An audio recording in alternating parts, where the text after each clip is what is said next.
Hello everyone and welcome back to TowerGate. It is TowerGate day number 908, September 25th, 2019, Wednesday. Thank you so much for tuning in. Well, of course, because it is Wednesday, shortly here I'll be taking out the trash. And a little earlier, I had some chicken. Every Wednesday, I take out the trash and have some chicken. This Wednesday was no different. Now, let's go ahead and get to the wacky day that we had yesterday. And let's go through this stuff. Certainly, unless you live under a rock, you know that Madam Botox, Nancy Pelosi, came out and announced yesterday that they were having the official impeachment inquiry to replace the unofficial impeachment inquiry. So, what does this mean? Well, it means absolutely nothing. Nothing. When will it mean something? Well, when she comes out and actually has the vote. Why didn't she have the vote? Because she doesn't have the votes. That's why. This was nothing more than a continuation of what's already been happening. It's just simply being repackaged with a new tagline. And that's really all it is. So, even if they had a vote, and even if they could get the votes, as soon as it hits the Senate, where the trial is actually held for impeachment, it would be dead on arrival. So all it is just another opportunity for the demo commies and their allies in the media and the deep state to continue what they've been doing now for close to 3 years, the coup. This is just a continuation of the coup. Everything else has failed at this point. This is all they got. So this is what they'll go with for now. And when this one blows over, someone will leak something else or say something else, or the deep state will drop something else, and it will continue on. This is going to happen and continue on forever, as long as Trump is president, until someone puts a stop to it. That would take challenging them. That would mean somebody in the Senate, where the Republicans actually control that chamber, where someone in the Senate will actually stand up and have some hearings of their own to counter what's happening in the House. But really, it certainly isn't going to be the Senate Intelligence Committee with Mr. Burr. No chance there. In fact, Mr. Burr is on the side of the Democrats here, wanting to get the whistleblower to come and testify, and that is going to happen. And it'll be Mr. Burr working with the Democrats to try to impeach Trump. Then, of course, we have one of the most important, probably the second most powerful committee in the entire Congress, the Senate Judiciary Committee. That would, of course, be Lindsey Graham. That's right, Lindsey Graham. Well, Lindsey Graham's been promising a lot of things for a very long time. It's now been almost a year since the Republicans won the Congress. The Democrats have had hearing after hearing after hearing, issued subpoenas, gone to court over documents, and what has Lindsey Graham done in the Senate? Nothing. He talks a good game, but he isn't. You remember how mad he got about Blasey Ford? Well, now that new evidence has come out about a lot of things that we didn't know a year ago when they had those hearings for Kavanaugh, a lot of things have come out. Certainly you would think that he would call Blasey Ford and our lawyers and this guy who owns LinkedIn, and they would call this third-party group who was prepping her. They would call this journalist who actually told her what to say. All this information and more is now out that we didn't know a year ago. Why hasn't Lindsey Graham called them back to have a little fun in the Senate? He certainly could, but he doesn't. He keeps talking about he's going to have these hearings. You know, Papadopoulos has been dying to come and talk to him for a very long time. Maybe someday that'll happen, but so far it hasn't. How about with the Ukraine situation? Here we have Lindsey Graham on Fox the other day saying, yeah, well, this needs to be investigated. Really? Well, you can do that, Lindsey. These Ukrainians have finished their investigation 2 years ago. They got their entire investigation finished, sitting on their desk, waiting for someone in the U.S. Department of Justice to come and get it. Well, I'm sure that those Ukrainians would be more than happy to come over and testify in front of Graham's committee if he'd just ask. He could subpoena Biden's son. He could bring in the whole crew, everyone who was involved. He could have a little fun in the Senate. countering the Democrats in the House. But he doesn't do it. He talks about it, but he doesn't actually do it. Now, let's not forget that Senator Magoo and Lindsey Graham were best buds. And Lindsey Graham was running for president. He was one of the people running against Trump in the primary in 2016. Do you think that Magoo wasn't talking with Graham about what he had on Trump? So a lot of people say, yeah, well, but Graham's been pretty strong. He's been pretty supportive of the president. Well, he has no choice.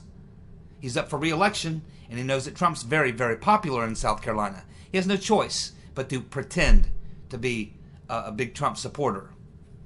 And I think he's also has this idea in his head, and it's probably accurate, is that you can either totally isolate yourself from Trump and be a total anti-Trumper and have no influence, or you can pretend to be his friend and you can have some influence. And I think he's chosen the latter.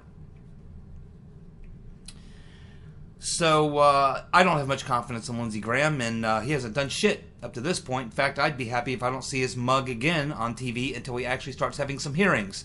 The next time I want to hear from him is when he's actually having hearings. I mean, after the Mueller report came out, did he obviously when we have Mueller didn't write the report. Clearly from the House examination, we can see that he doesn't know what the hell he's talking about. But Lindsey Graham certainly could have subpoenaed Weiss ass and his sidekick there, Jenny Rhee. He certainly could have had Weiss ass and Jenny Rhee come in. There was fertile territory there. Very, very fertile ground to toil until there. But he did nothing. Nothing. He hasn't called in McCabe. He hasn't called in Strzok. He hasn't called in Page. None of these people. He's done nothing but talk. Now we have this whistleblower thing. Well, the Senate Intelligence Committee, who's totally anti-Trump, is going to have this whistleblower come and testify. Where is Lindsey Graham on this Ukraine situation, holding some hearings? Where is he on the whistleblower?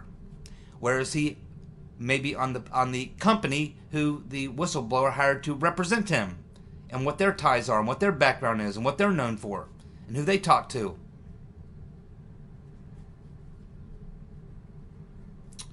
We'll watch.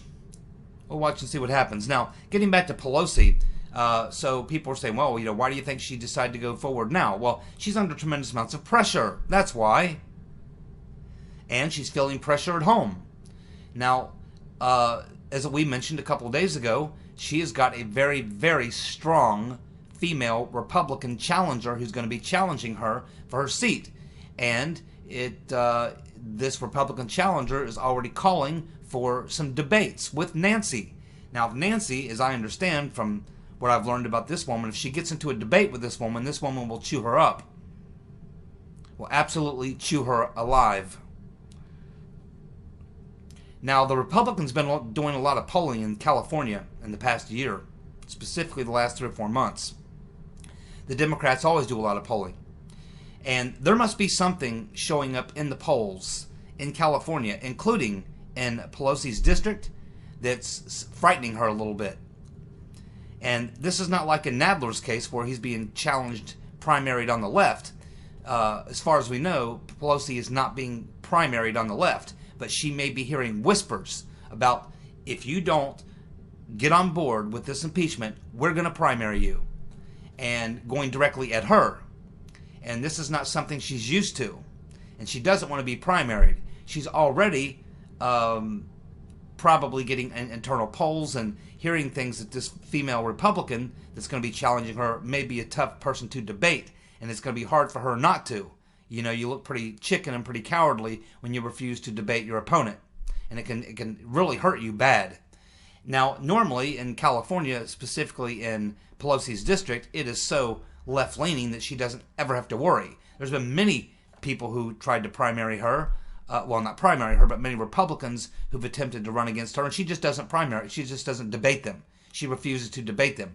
Normally, that will cost you a few points, but it is so overwhelmingly Democratic in San Francisco, she can afford to lose 5, 6, 8, 10 points and still win in a landslide, because it's never even close in her district. But there may be some internal polling that she is seeing that shows that it could be a difficult issue, because there's a lot of people in California that are starting to pay attention, and Pelosi's certainly not at the top of her game anymore, and it could be that she's hearing a whisper campaign, and there could be a primary challenger. So this is what's driving Pelosi is personal politics. She obviously is feeling the heat, feeling pressure from somewhere, because it's not because she's suddenly a true believer. It's not because this latest scam, this latest hoax has legs. It doesn't. And if it did, she would have already gotten together all the Democrats, counted the heads. She would have the votes, and she would absolutely hold. If Pelosi had the votes, believe me, she would hold the vote. But she doesn't have the votes.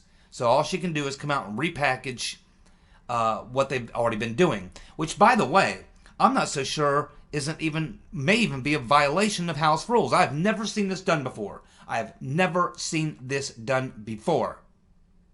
Where you don't have the votes to vote in the House to get impeachment, so you can't really have impeachment hearings.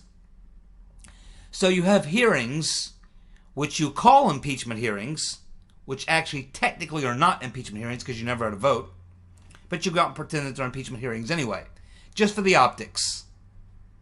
And I would think by this time, some Republican who knows the rules would have called this out by now and would have said, hey, you cannot be describing this as impeachment hearings until you actually have a vote.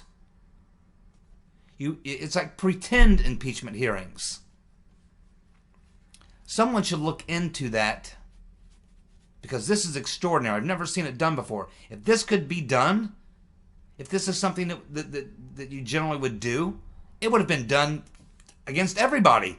It would have been done against Bush during the Iraq War, after the weapons of mass destruction were not found. It would have been done to Obama. It would have been done to certainly Bill Clinton. This has never been done before. Normally, you actually have to have a vote for impeachment. It has to pass, and then you can have hearings. Here we are. They don't have the votes to win an impeachment vote, but yet they're having hearings, calling them impeachment hearings. And they've been doing this. What Pelosi did yesterday doesn't change a damn thing. It's just a repackaging and a new rollout. That's all it is. And it looks like we're now finding out that the whistleblower's attorney is this Andrew Bakaj, B-A-K-A-J, however you pronounce it. He is a former staffer to Chuck the Cuck and the Rotten Reverend. The Rotten Reverend's former staffer now works for this law firm. In fact, I think he's one of the partners in the law firm. And what do they specialize in? Well, he specializes and he's got deep contacts within the intelligence community because his firm represents primarily whistleblowers, and especially whistleblowers who come out of the intelligence community and the deep state. But there's more to this. They actually, if you go to their website or if you look at their PR stuff, they actually admit that they pay whistleblowers to come forward. They do all sorts of things that you normally would not do. Whistleblowers are supposed to be people who come forward on their own. And if you're the law firm representing them, you're supposed to be on the other side. You're just supposed to be taking their story. You're not supposed to be an advocate yourself. This is exactly what we saw with Blasey Ford. She was brought into an advocacy group, and that's who was promoting her. This law firm is an advocacy group. And that's who this so-called whistleblower went to. And it's a partisan left-wing person who didn't even get the information directly. And we're not even sure what information he has. Now he claims to have multiple instances of Trump breaking the law. This, again, is just another extension of the original Rotten Reverend coup. That's all it is. The Reverend has never stopped, and she will never stop. She will go the rest of her life trying to get back at Trump for beating her. And it's more than just that. And you actually got to hand it to the Rotten Reverend, the demonic buzzard. In this particular masterstroke, she is trying to take out Biden and Trump with the same stroke. Now, she's probably going to be successful taking out Biden, but he was going to fail anyway. But I think that she wants him gone now. He's going to lose in the primaries. Biden is not going to win New Hampshire. He's not going to win Iowa. He's not going to win Las Vegas or Nevada, and he's damn sure not going to win California. Where is he going to win? Can he make it to South Carolina? By then he'll be so weakened, probably not. But the Rotten Reverend wants him out before the primaries because she wants to be in the primary. She don't want to be in the debates, but she definitely would like to be there for the primary. She'd like to be on the ballot at least. So she needs to get rid of Crazy Joe, and I think she needs to be rid of him by the end of October. And that's why she started 2 or 3 weeks ago. She gave the order to go ahead and take out Biden. And so this little whistleblower game here is more damaging to Biden than it is Trump. But it also gives them the chance to beat up on Trump some more. So it's really kind of a masterstroke by the Rotten Reverend. So we will see, but keep in mind, the Rotten Reverend definitely has to get rid of Biden in order for her to be drafted to take his place. But she definitely wants to try to either get rid of Trump or beat him down to the point where he's unelectable. Because if she goes up against a strong Trump, he destroys her, and she knows it.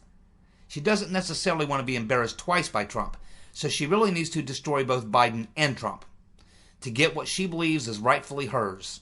Trump took what was rightfully hers, and now Biden's trying to move in on her territory. That's the way she sees it. She's a very territorial witch. And so that's how she sees it. Biden is standing in her way, and Trump took what was rightfully hers. And she will never, ever stop. There's nothing that she won't do. And she don't care if she destroys the country in the process. Because she's far more important to herself than the country.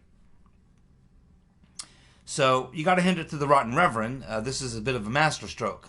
It's going to hurt Biden worse than it's going to hurt Trump, but it is going to hurt Trump. It surely is. And of course, right after, Madam Botox comes out and announces that they're going to have this official impeachment inquiry. The Rotten Reverend comes out and endorses the indictment. Regretfully.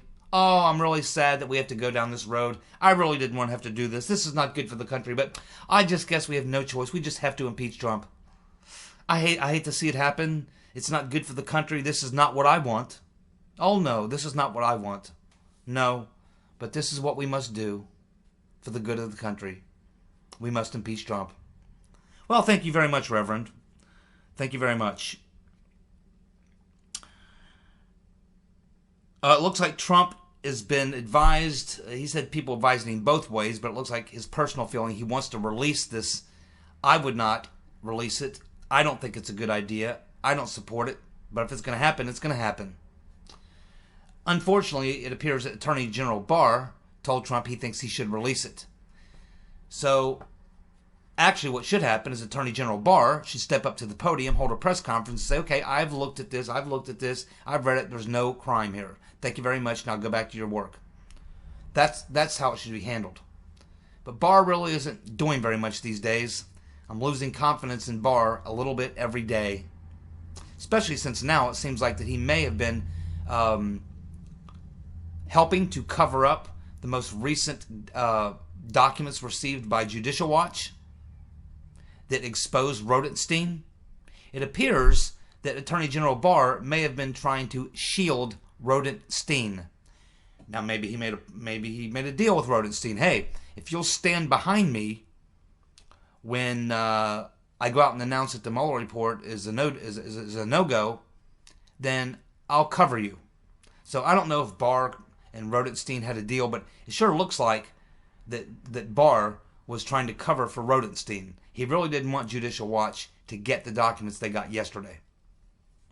But they got them now, and there's probably more. Was Barr protecting Rodenstein? If so, why? And is he protecting anybody else? Is he part of the scam? Is this thing just going to go on and on and on and on? The best thing that Barr could do right now is come out and say, hey, I've looked at this whistleblower complaint. It doesn't, first of all, it violates the guidelines of the Whistleblower Act and how it was supposed to work. It was done the wrong way. It wasn't direct. It was hearsay. And there's some other factors that it doesn't really make it very lawful. It's not something we can even work with. And by the way, there's nothing here that would constitute any crime by the president. And I've read it. And so that's it. Thank you very much. Have a good day. That's how it should be handled right there by the Attorney General. But unfortunately, Trump doesn't get any help from anybody, really, other than a few good guys in the Freedom Caucus. He's pretty much on his own.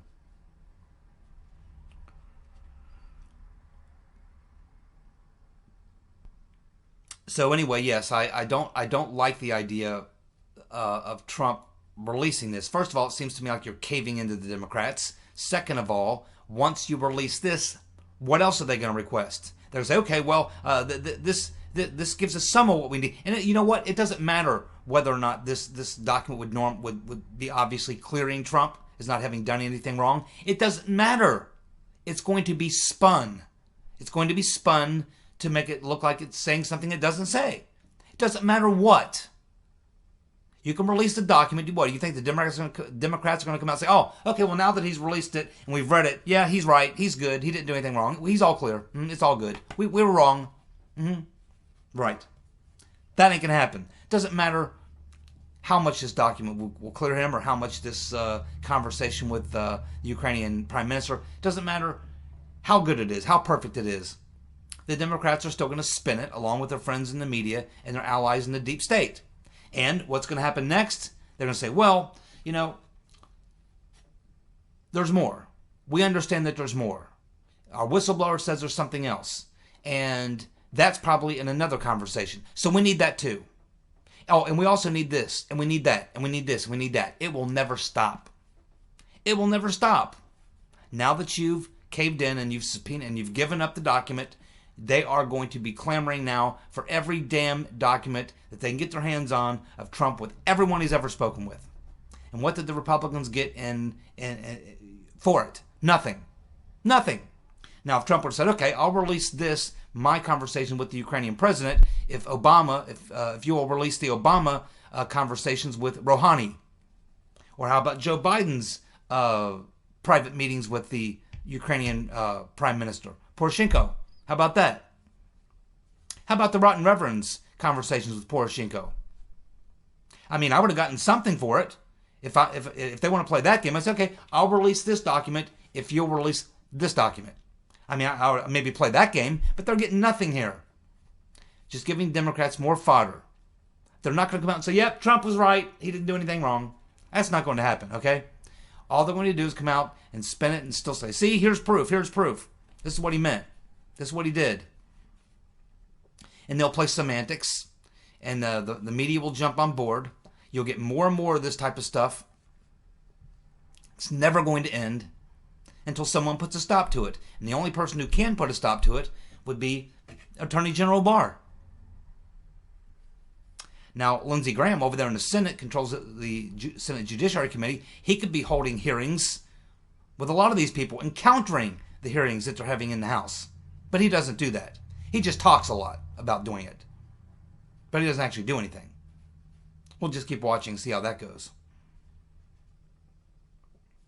So again, I'm just not a big supporter of the idea of releasing this, but it's going to happen, and I don't see a big win here. I know some people say, yeah, but it will reveal the Biden thing. You don't need to release this to reveal the Biden thing. The freaking prosecutors over in Ukraine have their entire investigation completed. The documents are sitting there. They've made it perfectly clear that they've been trying to give their investigative documents to the DOJ, to the State Department, to anybody who will take them for a year and a half.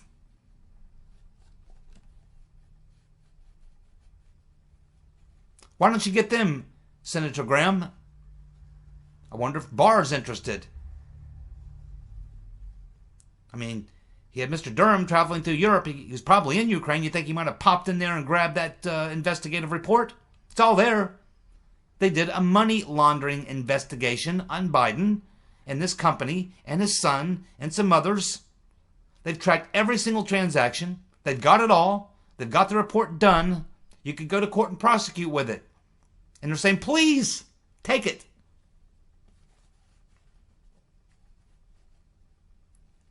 So, I smell a rat. I just smell a rat. I don't know what it is, but there's something going on here. Because if I'm the Attorney General and I see the president getting beat up like this, and I understand it's a coup going on, and I believe in equal justice under the law, and I'm not big on coups, I would be doing what the Attorney General should be doing. Defending the Constitution and the office of the President of the United States from a coup.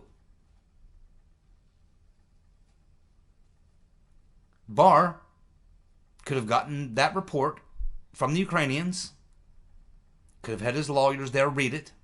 He could have read it, and he couldn't. Then he would be prepared to come out and make a statement.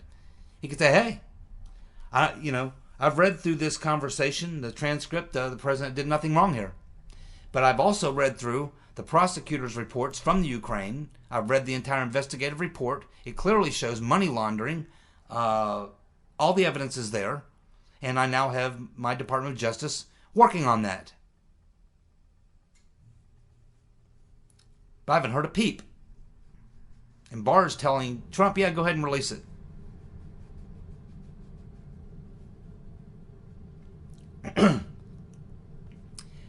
I like to be an optimist, but I'm a realist. I prefer to be an optimist, but I've been around a long time. I've seen a lot of things, and I got enough common sense to know what you do if you're actually in pursuit of the rule of law, and if you're opposed to coup d'etats. And it's just, there's a lot of things troubling me about the fact that there doesn't seem to be anybody concerned at all about the fact that there's a coup attempt going on. And Barr said, well, I brought in this, I got Mr. What's his name out there in Arkansas. I forget his name now. It's been so long. Supposedly investigating the Clinton Foundation. I've got Mr. Durham. Hey, I got these guys going. They're investigating. They're still investigating. I've got them on the job. They're investigating. They're digging into it. They're doing a probe. Working on that review. Yep. In the meantime, the coup continues. If I'm the Attorney General and I observe a coup plot, I'd probably stop it. And I'd probably come out and have a public announcement. Hey, I'm the Attorney General. Just wanted to give you guys a heads up.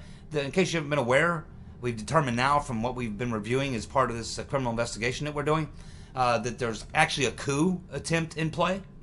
And so we just want to come out and make a public statement to stop the coup, okay? Because we are investigating it, and we want you to know that if you're participating in this coup, we are probably going to prosecute you. So stop it. That'd be simple enough for me. I'd go back to my golf game and my lunch. I don't know. Okay, so it looks like we do have some good news today. And it looks like that here's some more bad news, actually. Let's get to the bad news, finish the bad news before we get to the good news.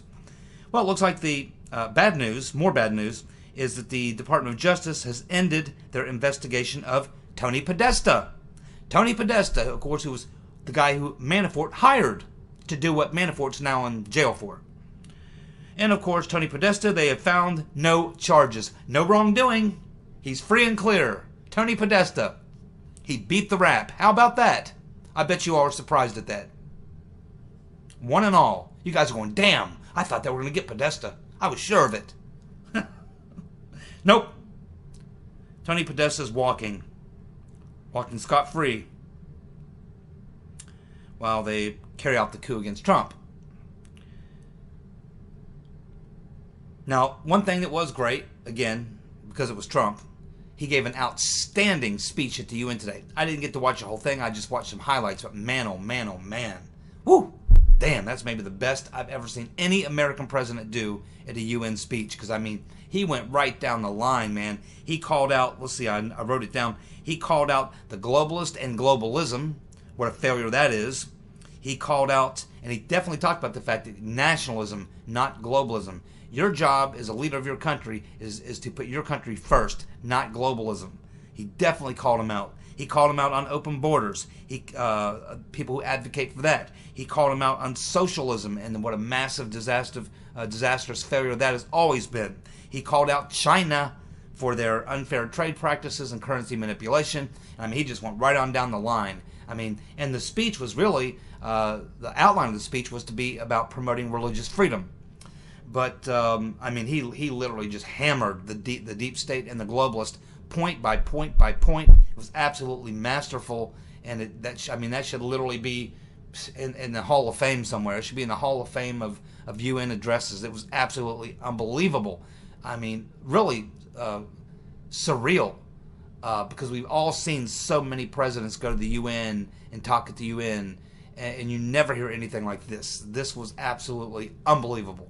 And wow, you gotta hand it to Trump. He's getting beat on like he is. He's got a coup running against him by just about everybody around him. He doesn't know who he can trust. Doesn't seem to have anybody fighting for him. But yet somehow he manages every day to get up and go out and continue to push to do good things for the country and the world. And you got to wonder, man, I don't know where this guy finds his energy, and how he can stay positive and how he can stay focused. I mean, most people will be a nervous wreck and be stressed out and just totally done. I mean, most people would have been beaten down and would have been destroyed by now. He's a very strong-willed individual to be able to take all he takes, and not just to be able to survive it, but to thrive. I mean, he thrives. He still wins. He's winning big in a lot of ways. A lot of stories never get covered about good things he does because we're so busy covering all the other things, the nonsense and the noise going on around him. But he just continues to win and do great things despite the fact that he's under tremendous assault. It's just amazing. He'll go down in history as not just one of the greatest presidents ever, but one of the greatest Americans ever to walk the planet. I mean, the guy is absolutely, I mean, he's a stud, man. And speaking of good things, of course, the Department of Homeland Security, this actually happened 2 days ago, Department of Homeland Security has ended catch and release. The catch and release policy is over. It is done. Over and done. And this coincides with a court decision he got, which now allows, and the U.S. is working with El Salvador, so that now a lot of those refugees will actually be processed in El Salvador. And so that will cut down on tremendous amounts of illegals coming in the country, and also the catch and release policy is over, and that is absolutely fantastic. That is fantastic, because that has been a big, big problem. We have Trump's approval is now at 53%. That will be 9 points higher than Obama at the same time in his presidency. Now, this is a Rasmussen poll, and they have a tendency to be a little, more positive toward Trump, but they also made some correct predictions in 2016. They were wrong in 2018, but they were correct in 2016. We have the judge throwing out the guilty verdict of Flynn's partner. This rarely ever happens, but of course, Michael Flynn's partner, Bijan Rafikian, had this guilty verdict. It is now for alleged FARA violations. It has been thrown out by the judge. That's very rare to have a guilty verdict thrown out. And it was thrown out because the judge says that they had insufficient evidence. Insufficient evidence. So this has to look really, really good for Michael Flynn. So his partner has just now beat the rap. So it's very likely that Michael Flynn will beat the rap. Not only that, but with Sidney Powell, it could go even farther than that. Finally, Commie Bernie, he's now out there saying there should never be any more billionaires. Do you remember it was only back, in may have been 2016, but for sure in 2012, when he used to always say, he used to always dog millionaires and billionaires. And so what he's done now that he's a multimillionaire, he just doesn't mention millionaires anymore. Now it's just billionaires, now that he's a multimillionaire. This guy's the biggest fraud. Commie Bernie, biggest fraud ever. Thanks so much for tuning in. I'll be back tomorrow with more TowerGate. See you. Bye.